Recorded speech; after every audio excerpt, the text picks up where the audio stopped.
Bienvenue dans Le Son de Victoire, le podcast des réussites professionnelles au féminin. Le Son de Victoire propose des témoignages de femmes que nous considérons être des rôles modèles pour leur trajectoire professionnelle. Ces femmes nous semblent à la fois inspirantes et accessibles. Dans certains épisodes, ce sont des spécialistes du travail au féminin ou de la mixité en entreprise, ou bien des individus engagés sur le sujet des femmes au travail qui viennent partager leur point de vue ou le fruit de leurs travaux.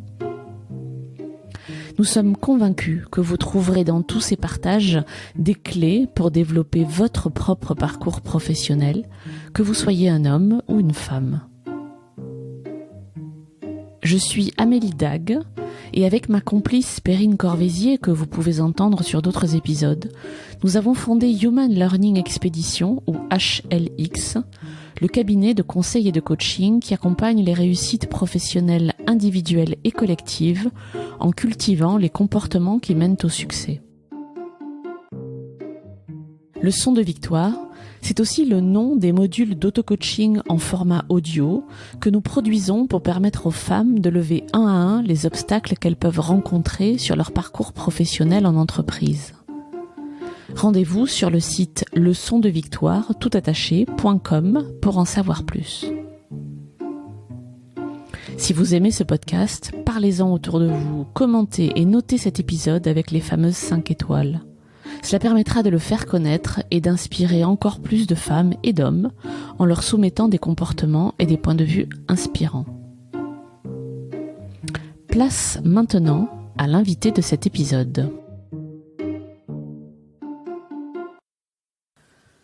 Viviane de Beaufort est une femme engagée. Son premier engagement, c'est l'Europe. Aujourd'hui professeure de droit européen à l'ESSEC, elle fut un temps lobbyiste à Bruxelles sur des questions européennes.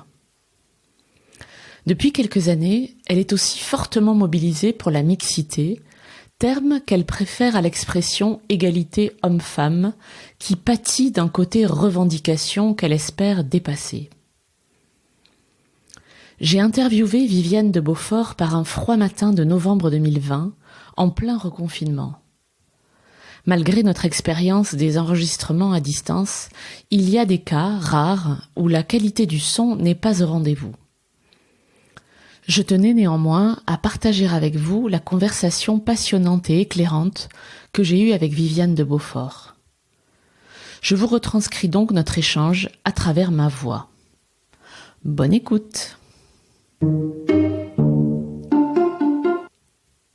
Si Viviane de Beaufort s'est engagée en faveur de la mixité, c'est grâce au premier Women's Forum en 2007. Aude de Thuin se lance alors dans l'aventure entrepreneuriale du Women's Forum après avoir constaté que les femmes n'avaient toujours pas leur place dans un monde d'hommes, notamment au Forum de Davos. Viviane de Beaufort et Aude de Thuin ne se connaissent pas encore. Mais lorsqu'Aude de Thuin lance un appel à contribution, Viviane de Beaufort décide de l'aider en lui accordant des ressources humaines. J'ai proposé à toute l'équipe de l'exécutive MBA de l'ESSEC que je dirigeais à l'époque, soit 40 jeunes hommes et jeunes femmes, d'aider Aude de Thuin à organiser ce premier Women's Forum à Deauville, explique-t-elle. Là-bas, ayant été invitée puisqu'elle contribuait, Viviane de Beaufort découvre que des femmes avec des profils qu'elle qualifie de superbes, avocates, experts comptables, journalistes, avaient toutes le même vécu et qu'elle pensait que c'était elle qui avait un problème. J'ai réalisé qu'on était devant un problème de société, raconte Viviane de Beaufort. Les femmes de ma génération s'étaient battues pour revendiquer des carrières équivalentes aux hommes, et en fait elles se prenaient les pieds dans le tapis. Elles avaient pris des coups, elles avaient des obstacles non nommés dans les entreprises et ailleurs, et elles avaient beaucoup de mal à articuler leur vie de famille. Et donc j'ai décidé que j'allais faire quelque chose. Et à partir de là, ça ne m'a plus jamais quittée. Convaincue qu'il faut attaquer le problème par tous les bouts, Viviane de Beaufort a depuis déroulé son engagement tous azimuts. Sur les carrières en entreprise, sur les plus seniors, les start-upeuses ou encore les jeunes filles. Quand je demande à Viviane de Beaufort ce qui a changé sur la situation des femmes 13 ans après ce premier Women's Forum, elle cite sans hésiter 3 facteurs de changement qu'elle qualifie de considérables. Le premier facteur, c'est que depuis quelques années, environ 5 ans, on voit des hommes, parfois des dirigeants au plus haut niveau, prendre conscience du problème et s'engager auprès des femmes. Alors que dans un premier temps, ce sont les femmes, à travers entre autres les réseaux féminins, qui se sont battues pour revendiquer leurs droits. Pour moi, ce n'est plus le problème des femmes, mais le problème d'un système à changer, ajoute Viviane de Beaufort. Et maintenant que des hommes s'engagent, les choses changent vraiment. Parmi ces hommes qui s'engagent, on trouve en particulier des dirigeants, parfois des dirigeants de très grandes entreprises, qui ont constaté que leurs propres filles, en dépit d'une éducation vraisemblablement égalitaire, d'études supérieures et d'un début de carrière sans problème, subissaient un couperet dans leur carrière, soit au moment du premier enfant, soit au moment de la promotion de leurs compagnons à l'étranger. Ces hommes avaient cru que c'était gagné pour leurs filles et ils ont pris conscience que ce n'était pas le cas. Du coup, ils ont réexaminé le système de leur propre entreprise pour essayer de le déverrouiller et sont devenus des hommes engagés. Le deuxième facteur de changement, c'est la nouvelle génération qui arrive aux commandes dans la vie professionnelle et qui a été élevée par des femmes comme moi, explique Viviane de Beaufort. Elle parle de véritable saut générationnel, en constatant par exemple que pour sa fille de 34 ans et l'amie de cette dernière, jeunes parents, le concept d'égalité entre eux est beaucoup plus évident que pour la génération précédente. Ils contractualisent leur mode de vie et leur carrière. Ils en discutent ensemble, ce qui n'était pas du tout un réflexe de la génération X, ajoute-t-elle. Le troisième facteur de changement, c'est que les jeunes femmes osent revendiquer, dire les choses et acter le fait qu'elles ne sont pas d'accord avec une décision sur leur salaire ou sur leur carrière. Même si c'est encore insuffisant et qu'il faut les encourager, précise Viviane de Beaufort. Malgré ces avancées majeures, elle reconnaît que les choses sont loin d'être gagnées. Elle se dit même choquée de voir que lors du premier confinement, les hommes ont vraiment fait un effort, alors qu'il semblerait que pendant le confinement numéro 2, la variable ajustement femme, comme elle la nomme, ait beaucoup plus fonctionné.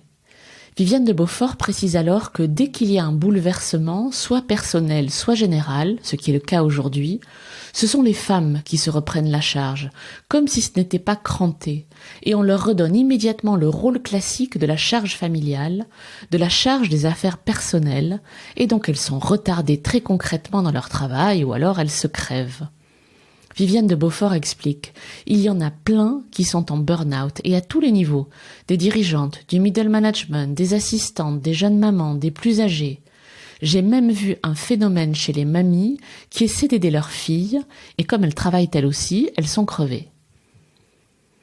Viviane de Beaufort regrette aussi que les entreprises qui, lors du premier confinement, avaient fait de gros efforts d'accompagnement, ne les aient pas poursuivis lors du deuxième. Les gens se retrouvent seuls face à leur job et c'est beaucoup plus violent que lors du premier confinement, nous dit-elle. Viviane de Beaufort s'inquiète. Cette situation pour les femmes pendant ce deuxième confinement est-elle accidentelle ou bien a-t-on marqué le pas d'une redistribution des rôles en arrière ? Nous abordons alors cette situation encore un peu taboue des femmes diplômées qui, après quelques années, renoncent à une carrière à la hauteur de l'investissement qu'elles ont pu mettre dans leurs études et se mettent en sourdine. À ce sujet, Viviane de Beaufort précise que pour la génération entrée sur le marché du travail il y a 20 ou 25 ans, il y a parfois un renoncement parce qu'à un moment donné, ces femmes, qui ont fait des enfants plutôt tard, une fois leur carrière lancée, se sont fait rattraper par les problématiques de gestion de famille, même quand elles et leurs conjoints ont des jobs avec des salaires confortables et qu'elles sont aidées. Ce n'est paradoxalement pas quand les enfants sont tout petits que les problèmes apparaissent, c'est plus tard, quand on ne peut pas éduquer ses enfants avec une nounou, parce que ce n'est pas à manger dont ils ont besoin, c'est de présence, d'éducation, etc. Viviane de Beaufort ajoute que sur les doubles carrières, le phénomène de l'expatriation est pour elle pire que tout. Elle explique que certaines femmes se retrouvent sans job du tout une fois à l'étranger. Elles ont un trou dans leur carrière et même si elles reviennent en France avec une expérience interculturelle, en ayant parfois appris une nouvelle langue, avec un potentiel d'engagement considérable, les entreprises les mettent de côté car elles ne rentrent pas dans les cases. Au-delà du phénomène de l'expatriation, Viviane de Beaufort est très critique sur le système français, qu'elle considère pénible pour les hommes et encore pire pour les femmes. Le présentéisme, les heures au lieu des objectifs, le manque de confiance, le rapport au contrôle, le manager qui exerce le pouvoir, tout ça contribue à un mode de fonctionnement totalement obsolète pour tout le monde et particulièrement dommageable pour les femmes parce qu'elles sont amenées en plus à articuler leur vie de famille. Ces éléments peuvent donc contribuer à une forme de renoncement pour certaines femmes. C'est ce que Viviane de Beaufort appelle le syndrome du deuxième salaire, c'est-à-dire qu'on ne parle même plus de carrière. De l'espoir, Viviane de Beaufort en a. D'abord, il y a l'effet booster de la formation. Dans les exécutives MBA, dit-elle, au lieu de repérer uniquement des gens qui ont 28-35 ans, j'ai réussi à faire admettre des femmes de 40 ans qui ont peut-être mis leur carrière en suspens pendant quelques années, mais qui ainsi peuvent repartir de plus belle, d'autant plus que la durée du travail s'est allongée. L'autre lueur d'espoir de Viviane de Beaufort provient de tout ce qui se passe en ce moment. Elle espère ainsi qu'avec le confinement, le télétravail et le travail autonome, les entreprises sont en train de réaliser que tout le système qu'elles critiquent beaucoup n'a pas de sens et qu'on va être un peu plus souple dans les approches avec un management moins vertical. Selon Viviane de Beaufort, ce sujet du renoncement ne concerne pas les plus jeunes. Pour eux, c'est un choix, dit-elle, et ça concerne autant les garçons que les filles. Ils ne veulent pas entendre parler de carrière. Ils envoient balader un poste, ils partent, ils prennent une année sabbatique, exigent un 4/5e.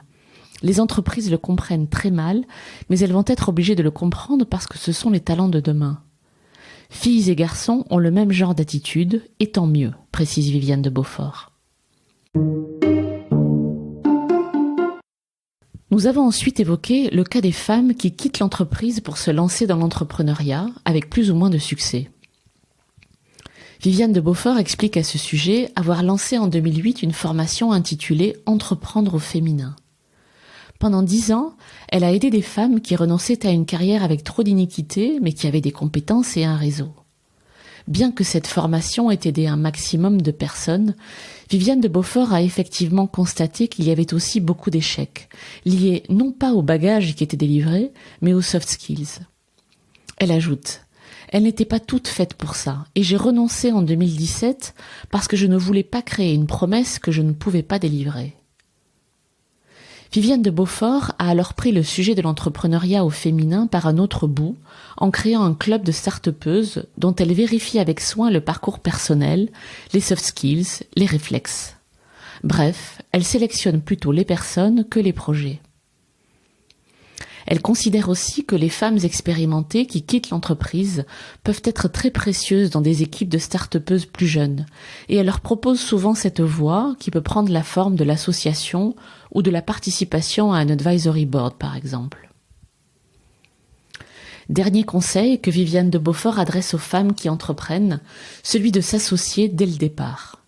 Elle précise en effet, les femmes ont ce gros problème lié à l'éducation des toutes petites filles, celui de rester seule. Or, souvent, le meilleur associé n'est pas loin de vous, et l'association est de loin préférable au fait d'être concentré sur son job, de mourir à la tâche et d'être exsangue. Viviane de Beaufort reconnaît alors que tout cet engagement pour les femmes l'a mangée, parce qu'il correspond à des questions qu'elle-même s'est posées, des choses qu'elle a ressenties, y compris la culpabilité à l'égard des enfants, y compris des décisions des organisations qui ne sont pas justes et qu'on ne comprend pas parce que comme on fonctionne au mérite, on ne pense pas à se mettre en valeur, et ainsi c'est un autre qui passe devant. On est toutes pareilles dans nos différences, ajoute-t-elle, y compris les grandes dirigeantes. La différence, c'est que les grandes dirigeantes ont pu se faire coacher. Alors que peut-on faire pour les femmes qui entrent sur le marché du travail aujourd'hui ? Viviane de Beaufort se réjouit de constater que les jeunes femmes sont beaucoup plus conscientes du sujet et que ses étudiantes l'interpellent à ce propos. À l'ESSEC, elle organise des ateliers dédiés à la négociation salaire-carrière pour faire toucher du doigt aux jeunes femmes que dès le départ, elles se créent un handicap si elles ne préparent pas l'entretien sur cette question. Car dès le départ, il y a une différence de salaire qui se creuse avec les enfants. Au-delà de ces formations, Viviane de Beaufort prépare à l'ESSEC un système de mentorat de carrière avec des alumnae pour aider les plus jeunes de manière individuelle. Elle ajoute que maintenant que l'on connaît tous les outils, coaching, mentorat, ateliers, formation, les entreprises devraient investir là-dedans et accompagner les femmes, en particulier au moment où elles éduquent leurs enfants, parce que, dit-elle, on s'est aperçu, triple ou quadruple peine, que les femmes avaient moins accès à la formation que les mecs parce qu'elles n'ont pas le temps. On a tous les outils, ajoute-t-elle, ce qui manque, c'est la volonté. Viviane de Beaufort précise alors qu'en réaction à cette inertie des entreprises, elle a fini par être pour les quotas dans les COMEX CODIR, alors qu'elle y était opposée. Car si les entreprises sont obligées de réfléchir à moyen-long terme, elles doivent réfléchir sur tout le pipe. Des quotas, oui, mais progressifs. L'important, c'est qu'il y ait une dynamique, explique-t-elle. Il faut donner un peu de temps aux entreprises, sinon on va nommer des femmes qui n'ont pas la carrure, ça va desservir la gente féminine, et des abrutis vont nous dire « Vous voyez bien que vous n'avez pas le niveau ». Viviane de Beaufort revient alors sur le fait que ce sujet particulier du women empowerment et de la mixité, on ne peut plus l'envisager tout seul. Il faut l'intégrer dans un bouleversement complet du système, dont on n'a même pas encore mesuré toutes les conséquences, dit-elle. Et elle ajoute, si on n'associe pas les femmes à la réflexion sur les futurs modèles d'entreprise, de management, sur la gestion des talents, alors qu'elles ont des appétences, des compétences, une sensibilité toute particulière, on a loupé le virage. Raison de plus de les associer au plus haut niveau. Elles ont des moteurs plus collectifs, des rapports au pouvoir moins égotiques. Parce que ce sont des femmes ? Non, dit-elle. Et elle explique que c'est de la sociologie pure et dure qu'elle a récupérée dans les travaux de Serge Moscovici dans les années 95, concernant des étudiants de couleur minoritaire dans les universités américaines qui n'avaient pas délivré leurs promesses en raison du syndrome de l'imposteur. C'est là qu'est né le concept de proportion minoritaire suffisante de 30%, à partir de laquelle une minorité est suffisamment importante pour reprendre sa place dans un système, exister en tant que telle et influencer le système. Viviane de Beaufort a utilisé ce principe de la proportion minoritaire suffisante sur la question des femmes et explique « Quand vous avez assez de femmes, non pas parce que ce sont des femmes, mais parce que c'est une minorité dans un système, elles développent des compétences particulières, une appétence particulière, et elles portent des choses plus humanistes. Raison de plus pour les engager et les promouvoir dans un monde aussi bizarre que celui dans lequel on est maintenant, car elles ont peut-être des clés. » Pour conclure, je demande à Viviane de Beaufort si elle est optimiste sur le sujet de la mixité. Et elle hésite avant de me répondre « J'étais très optimiste et je ne suis pas pessimiste ». Elle reconnaît que la période que nous vivons rend difficile la projection et la fixation d'objectifs. Après ce constat qu'elle juge elle-même plus émotionnel que rationnel, Viviane de Beaufort termine avec ce vœu « Avec les quotas, la pression des investisseurs, des consommateurs, on ne peut plus faire l'économie d'une mixité plus importante. » J'espère que vous avez apprécié cet épisode autant que nous avons aimé le préparer pour vous. Abonnez-vous au podcast Le Son de Victoire sur votre plateforme d'écoute préférée. Vous serez ainsi notifié des nouveaux épisodes. Et retrouvez Le Son de Victoire sur le compte Instagram du même nom. Le Son de Victoire est proposé par Human Learning Expedition, ou HLX, qui a également produit Talents Précieux, le podcast de la réussitologie. Pour en savoir plus sur HLX, connectez-vous sur humanlx.com, HUMANLX, ou bien suivez-nous sur LinkedIn. pour découvrir notre offre de modules d'auto-coaching en format audio qui permettent aux femmes de dépasser un à un les obstacles qu'elles rencontrent sur leur trajectoire en entreprise, rendez-vous sur leçondevictoire.com. Enfin, si vous aimez ce podcast, le meilleur moyen de le soutenir est de laisser un avis 5 étoiles et un commentaire sur Apple Podcast et bien sûr d'en parler autour de vous.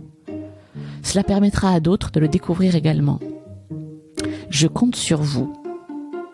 Merci pour votre écoute et à très bientôt.